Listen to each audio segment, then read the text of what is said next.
I got asked a question about ride height options on the Ember holster, so here's a video about that. The Ember is an ambidextrous inside the waistband only holster that has symmetrical mounting points on both faces for right hand or left hand carry. The lower mounting points are 3 pairs of vertical slots designed to mount DCC Mod 4s or Apex clips. The upper mounting points are 2 pairs of smaller vertical slots. They're not actually holes, they are vertical slots for a DCC monoblock. So the monoblock is the standard attachment. It comes included with every Ember holster. If you want maximum ride height adjustment, you want to get the DCC Mod 4 optional accessory to put 2 DCCs on there, because the combination of the vertical slots in the DCC clip with the vertical slots in the holster gives you all the way from here up to here in adjustment range, which is over 1 inch of possible travel. So you can run the rig very deep or actually quite shallow and run the grip of the gun quite high.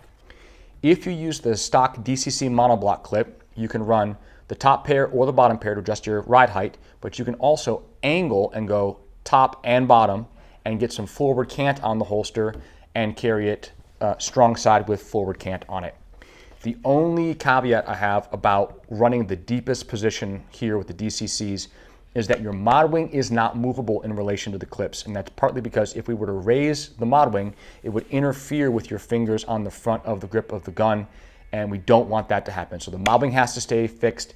Its clearance gap to the front of the grip is a fixed measurement that we're aiming for to make sure there's enough clearance there. We don't want to change that. However, if you run the DCC clip as high on the holster as possible, so the gun is very, very deep behind your waistband, if you look, your belt will be level with only the top portion of the monoblock, of the mod wing, and so the mod wing will not make as solid a contact with your belt, and can potentially, if the holster rocks this way, the tip of the mod wing can dip under the belt and change your holster concealment dynamics. So if you have a reason to run that deep, just be aware that it will change how your belt interacts with the mod wing. If you're going to carry strong side, I recommend the monoblock. The DCC Mod 4s are very adjustable for height, but the clips themselves only have vertical slots. They are not adjustable for angle. So the DCC Mod 4s aren't great if you're trying to create forward cant in the holster. So that's the breakdown on attachment options and ride heights for our Ember compact light bearing holster. Thanks.